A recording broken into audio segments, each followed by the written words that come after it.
Hey everyone, Mike here, and I am back from NASM 19. It was over in Corning, New York. It was a lot of fun, a lot of great people. I actually got to meet some of you out in YouTube land, which was really exciting for me.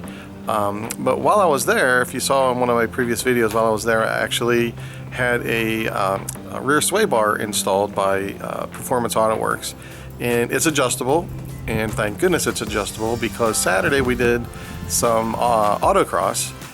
And that back end was so loose, I had a difficult time, keeping it under control.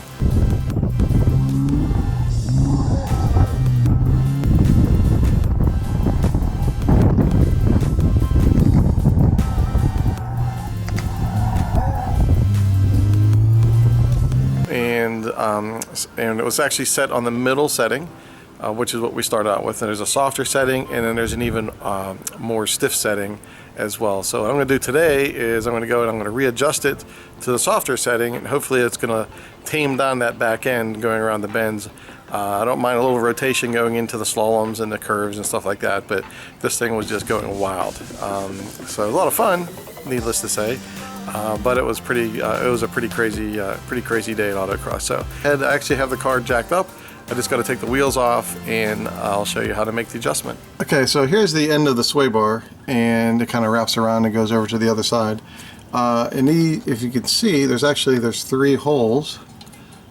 One here, the middle one that's being used, and there's one in the back. I know it's kind of dark because of the lights, but those three holes are the adjustments that we can make.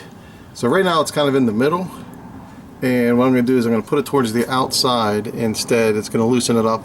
The outside is pretty much similar to the GXP or Redline setting on theirs, and since I have a base, my sway bar wasn't even as good as those. So this will actually, like I said, this will actually beef me up to the Redline and GXP type stiffness for the sway bar. So I'm going to do it on this side, and basically what you do, see if I can get some light over here so you can kind of see what's going on. Let me see if I can see what's going on.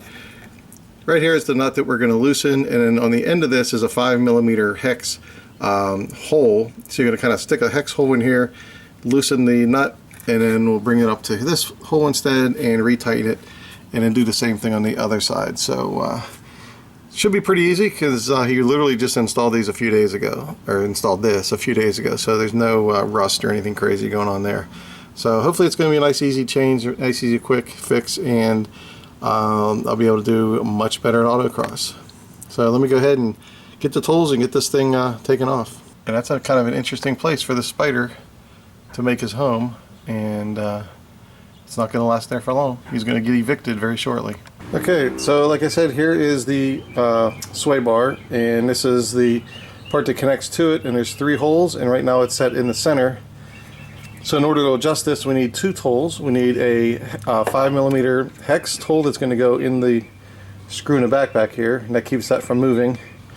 And then an 18mm socket wrench, or 18mm wrench, a socket wrench, or whatever you can use on here to loosen this up, and then it's going to pull it out. So I'm going to go ahead and loosen it now.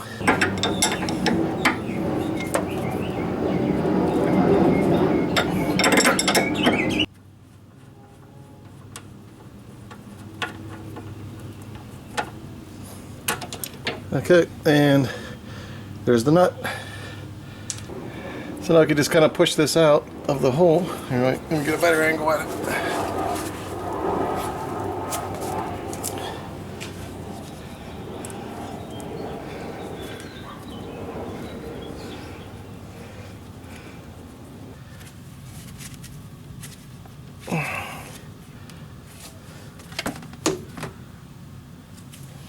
Okay, it does not make this easy.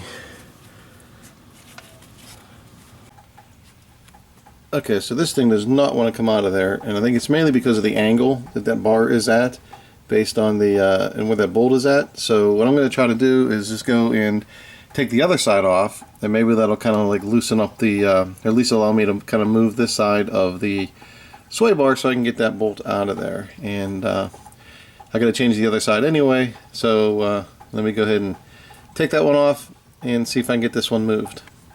Alright, so now I'm on the passenger side, so I'm going to go ahead. Oh, well, that really blocks that, doesn't it?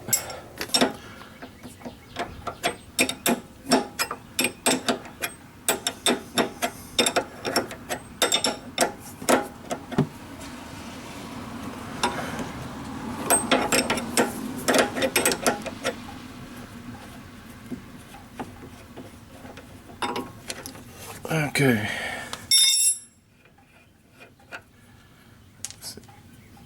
This one comes out real easy. So hopefully I'll be able to put a little bit of pressure on the other side of the sway bar so I can easily poke it through this hole or get it out of that hole on the other side, on the driver's side. Alright, back on the driver's side, and actually it did loosen that up. Look, I can actually move this bar and slide this out now. So that worked. Now I'm going to go ahead and put it in the first hole, which is the softer setting, and put the nut back on like so.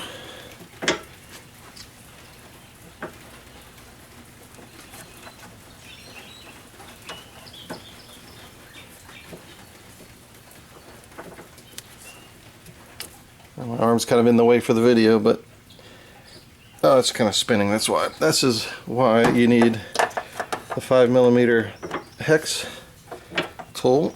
Put it in the hole there, and then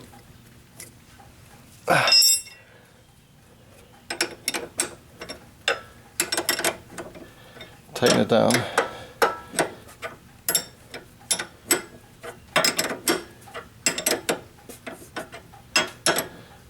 So you want to tighten it and not get too crazy with it, because they are self-locking nuts. And pull this back out, and I'm gonna go ahead. I'm just gonna go and put the other one back on. Okay, I'm back on the passenger side, and I'll just go ahead. My arm's kind of blocking it, and put this down in this one, and push it in to the first hole. Put on the nut.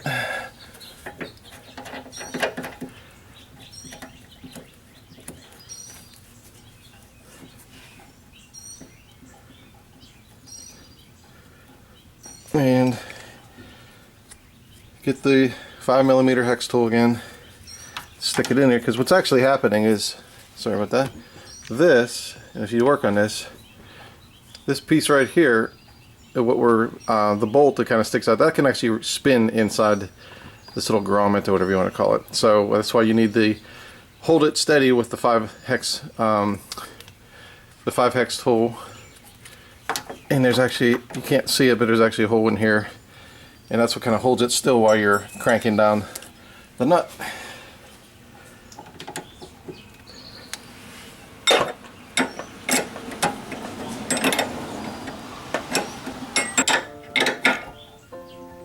And there it is.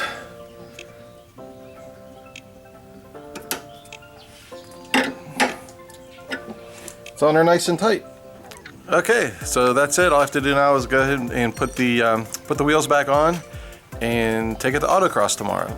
And hopefully, like I said, that's going to tame down that back end, keep it from sliding out for me as much as it did previously. And again, if you install something like this, you might want to try that middle setting or that middle hole for your first setting and give it a shot, see how it performs. And if it's too loose, you can just go and move it up to that first hole. If it's if it's still got too much understeer, you can try to just go and use that back hole instead to stiffen the back end up even more. And if you really want to super fine-tune stuff, you can also get the front sway bar and kind of adjust that one as well. So it's all in the fine-tuning, which is really nice about these kind of sway bars, where they give you the different adjustments or the 3 different settings basically. So this video is pretty much over. Like I said, I'm just going to go and wrap up by putting the starting to rain now, by putting the wheels back on, and I am good to go. So if you like this video, please hit that subscribe button, hit that little bell part there. You'll get noticed whenever I come up with some new videos, and I can think of 3 or 4 more that I'm going to be coming out with at the top of my head. So that being said, I'll see you in the next video.